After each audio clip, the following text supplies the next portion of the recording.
Πάμε να φτιάξουμε μαύρα λάχανα με τα φασούλια. Αυθεντική ποντιακή φασολάδα με μαύρα λάχανα. Μουσκέψτε τα φασόλια σας από βραδείς. Εγώ πήρα κανονικά μέτρια, μπορείτε όμως να βάλετε και μαυρομάτικα. Την επόμενη μέρα ξεπλύντε τα και βάλτε τα σε κατσαρόλα με νερό να σιγοβράσουν για 1 ώρα. Αφαιρέστε τον αφρό που βγάζουν, στραγγίστε τα και βάλτε τα στην άκρη. Όσο βράζουν τα φασόλια, ψιλοκόψτε το κρεμμύδι να είναι έτοιμο. Αφαιρέστε τα κοτσάνια από τα λάχανα και κόψτε τα σε λωρίδες. Βάλτε τα μέσα σε ένα μεγάλο μπολ και πάμε να τσιγαρίσουμε το κρεμμύδι σε ελαιόλαδο.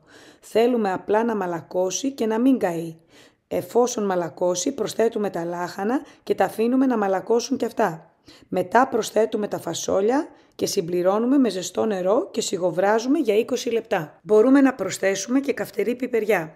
Προς το τέλος ρίχνουμε 3 κουταλιές φούρνικο αλεύρι και ανακατεύουμε. Βάζουμε αλάτι και πιπέρι και είμαστε έτοιμοι να σερβίρουμε. Βάζουμε τη σούπα σε μπολ, προσθέτουμε ελαιόλαδο και αν θέλουμε λίγο μπούκοβο. Η σούπα είναι ακόμη καλύτερη την επόμενη μέρα χυλωμένη. Παραδοσιακή, πεντανόστιμη και νηστίσιμη. Εσείς έχετε φάει λάχανα με τα φασούλια? Καλή σας όρεξη!